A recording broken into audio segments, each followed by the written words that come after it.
Hey guys, for today's video, I will show you how to add an Apple Card or credit card to your Amazon account. So Apple Credit Card is a new digital card here that is available on your Apple Pay or your Apple Wallet. So this is how it looks like. So you will just apply for the Apple Credit Card. Once you have your Apple Credit Card, it will just work like a normal credit card where it has its own card number, CVV, and expiration date. So first, let's go to Amazon. To add your Apple Credit Card to Amazon is basically just like how the other cards are added. So put down on your right side of the corner to your drop down menu, account.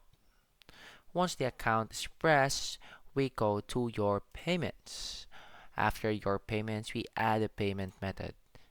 After we add the payment method, we can see that there's credit or debit card. So add a credit or debit card just like any other card like Amex, Visa, or MasterCard.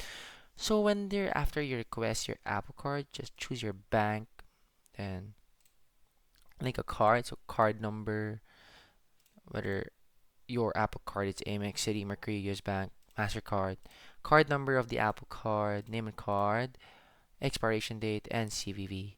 Then just press add your card. So that's all for today's video, and I hope you learn a lot in this video.